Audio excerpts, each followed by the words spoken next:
খারিজ হয়ে গেল ত্রিপুরার বিধায়ক আশিস দাসের বিধায়ক পদ। এই কথা ঘোষণা করলেন ত্রিপুরা বিধানসভার অধ্যক্ষ রতন চক্রবর্তী। আশিস দাস 46 সুরমা বিধানসভার বিধায়ক ছিলেন।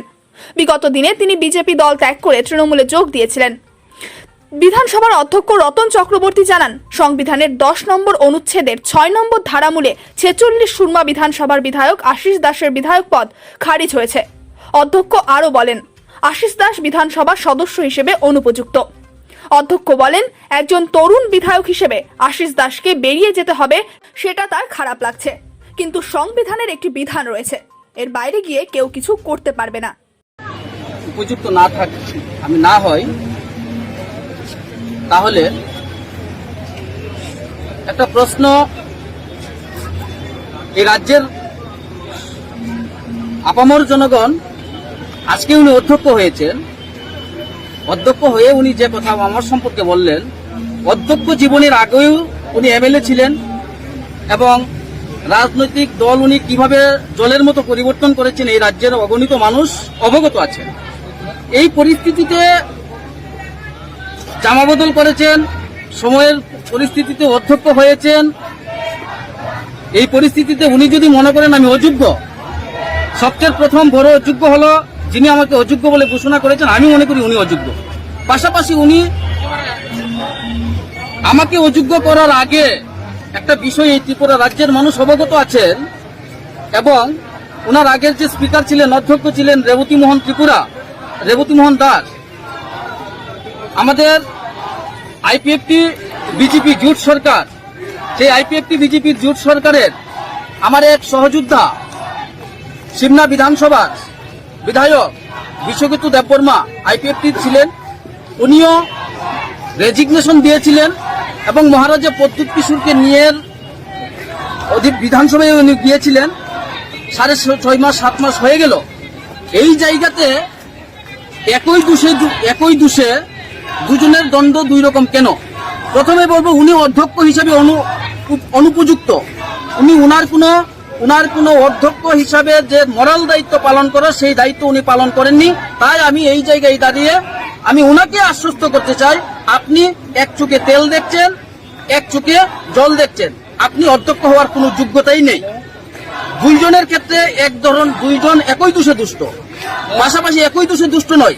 এই ভারতীয় জনতা পার্টিকে আমি এবং বিশ্বজিৎ দেববর্মা প্রত্যাখ্যান করেছি। কেন প্রত্যাখ্যান করেছি? এই রাজ্যের মানুষ 299টা প্রতিশ্রুতি দিয়েছিল ভারতীয় জনতা পার্টি সরকার আসার আগে। একটা প্রতিশ্রুতি বলুক, অধ্যক্ষ হোক আর মুখ্যমন্ত্রী হোক, একটা প্রতিশ্রুতি কি পালন করেছেন? আপনারা যারা সাংবাদিক, সংবাদ জগতের চতুর্থ স্তম্ভ গণতন্ত্রের, আপনাদের প্রতিনিয়ত হেনস্থা করছেন। এই জায়গায় দাঁড়িয়ে আমাকে যদি এই ব্যাপারে আমার কাছে এখন পর্যন্ত কোনো কিছু ইনফরমেশন আসেনি। আপনারা বলেছেন, আপনাদের বলার পরিপ্রেক্ষিতে এই কথাগুলো আমি বলেছি। আমার কাছে কোনো ইনফরমেশন আসুক, লিগালি ভাবে কিছু আসুক।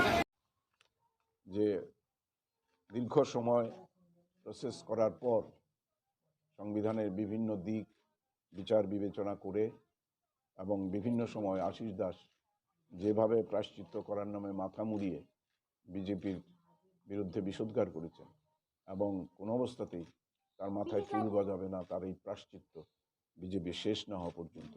এবং এখানে বিজেপির মঞ্চে উঠে দাঁড়িয়ে তিনি এই টিএমসির তৃণমূল কংগ্রেসের মঞ্চে দাঁড়িয়ে তৃণমূলের পতাকা গ্রহণ করেছেন এবং তৃণমূলের পক্ষে কাজ করে চলেছেন বিভিন্নভাবে। তো আমি দুঃখের সঙ্গেই ঘোষণা করতে বাধ্য হচ্ছি, সংবিধান প্রদত্ত ক্ষমতা বলে আমি 10th শিডিউলের অন্তর্ভুক্ত 2 নং এবং উইদিন ব্র্যাকেট 1 উইদিন ব্র্যাকেট এ ধারা অনুযায়ী আমি আজ উক্ত 10 নং অনুচ্ছেদের 6 নং ধারার ক্ষমতা বলে 46 সুরমা এসসি কেন্দ্রের বিধায়ক শ্রী আশিস দাসকে বিধানসভার সদস্য পদে আসীন থাকার অনুপযুক্ত বলিয়া সিদ্ধান্ত গ্রহণ করিয়াছি।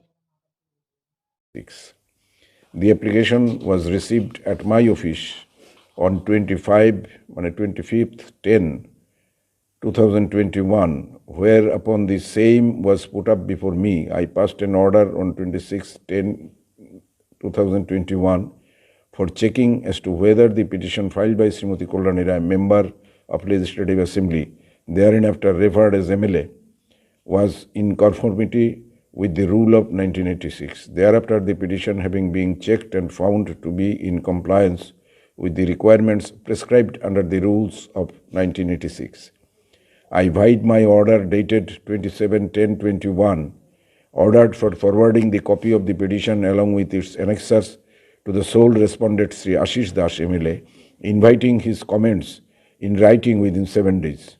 Office report reveals that the notice was issued to Sri Ashish Das MLA by a speed post on 28/10/2021, and as per digital tracking of the consignment on 2/11/21, it was recorded that the consignment, my notice along with the copy of the petition along with its annexures, were already delivered to the addressee of Sri Ashish Das. The matter being put up to me by the Secretary of the Assembly, I passed an order on 3/11/21 asking to obtain official confirmation of service. In response to the letter was received from Superintendent of Post Offices, Agartala Postal Division, by number CPT miscellaneous 2021 dated 8/11/21, that the speed post article being Eto has been delivered on 30/10/21 for Chota Sharma BO under Kamalpur SO, as intimated by Superintendent of Post Dharmanagar Division. Thereafter, the matter was put up before me again on 12/11/2021. As no response was received from the respondent Ashish Das, I ordered the matter to be put on 26/11/21. I further ordered the matter to be proceeded ex parte if no response was received from the respondent within 26/11/21.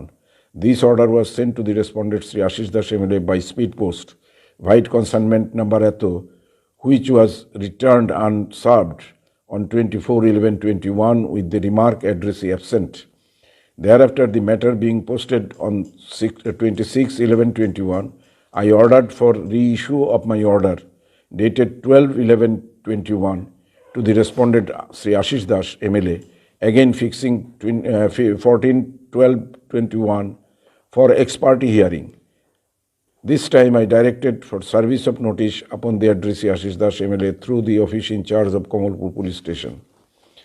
On 3/12/21, applicant Srimati Kolrani Rai submitted an additional affidavit along with annexure stating that while in her petition she sought for a presumption from the additional affidavit dated 3/12/21 along with the respective annexures being home, the fact that several local newspapers published from Agartala, which widely circulated in the state of Tripura, had reported during the period of 5 until 8/10/21 that respondent Sri Ashish MLA turns his head beside the river Ganga at Calcutta as a prelude of his joining TMC.